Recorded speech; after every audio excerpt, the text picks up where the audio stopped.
change of plans. Could you please put your hands together for the bride?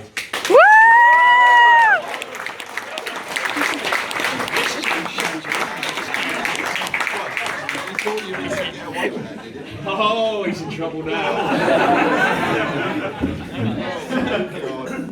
I was trying to hold myself together for yours because I knew I had to go. Right. Standing up to make a speech. I'm going to put it down because my hands are shaking. Standing up to make a speech that's come as a surprise to Josh. Or I should say, as a surprise to my new husband.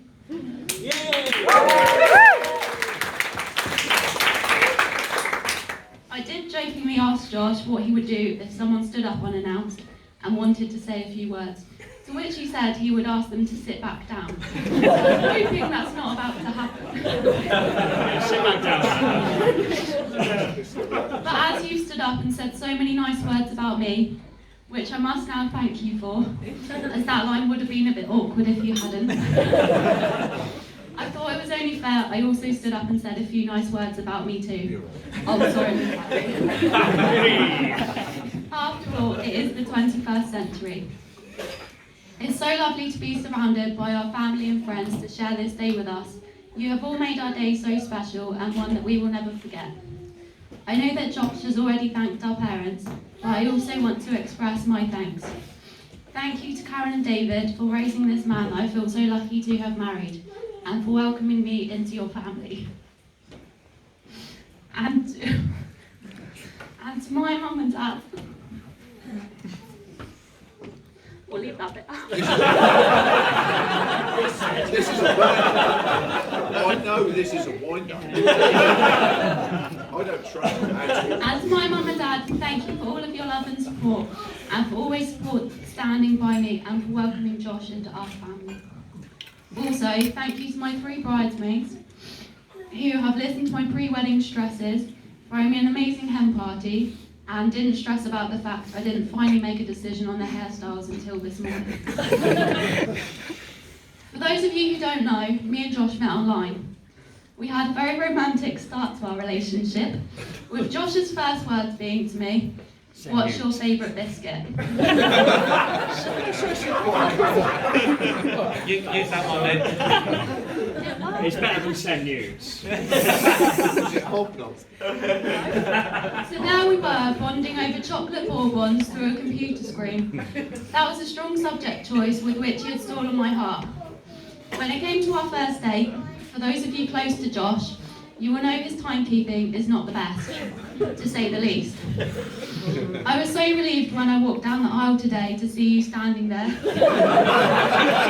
was you that was late.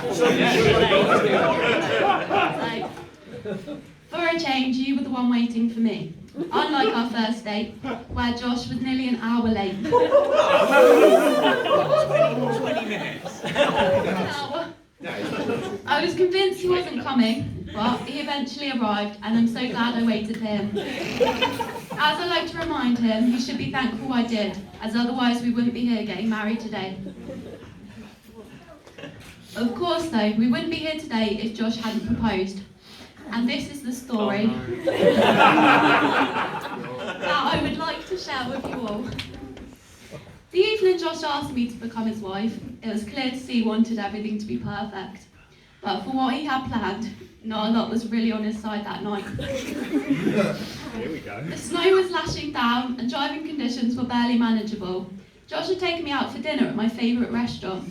Following on from our meal, he decided we would go out for a drive in the forest. The first place he drove us to was where he had been planning to pop the question, which was my favourite place in the forest, somewhere we had often visited together. You might even say it was the perfect romantic setting for a proposal, looking out over the water. But no, it wasn't to be. As we arrived there, we quickly realised there were inappropriate goings-on. Which I'll leave to your imaginations. So swiftly we drove away. With no idea where he was now going to propose, Josh took us on a lengthy drive around the forest. We ended up in Bewley Village, where, bearing in mind it was -4 degrees, Josh insisted we got out of the car and went for a walk. My only thought on this walk was, what are we doing? It's 11 p.m, I'm freezing cold, and I was really not dressed for the Arctic weather. After walking around for 20 minutes, we returned to the car, still with no ring on my finger. And off we drove again.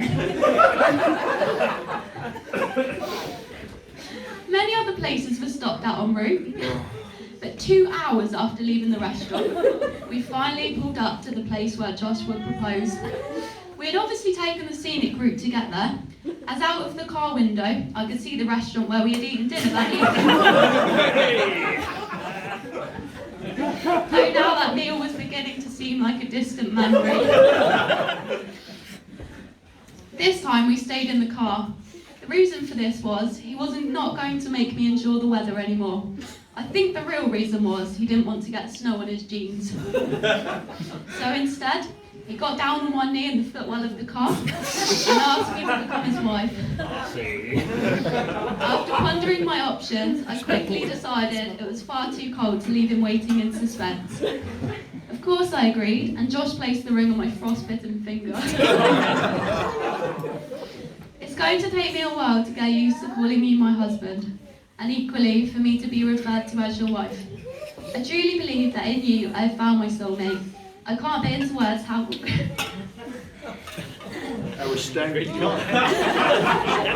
how grateful I am for the support and love that you show me every single day. All of this being said, I know that I couldn't be any happier than I am now to be stood up here beside you as your wife today.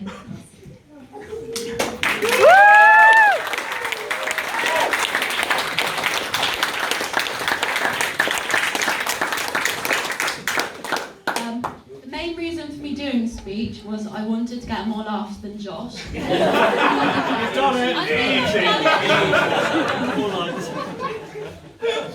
Over to the best man. Mrs. Ryan!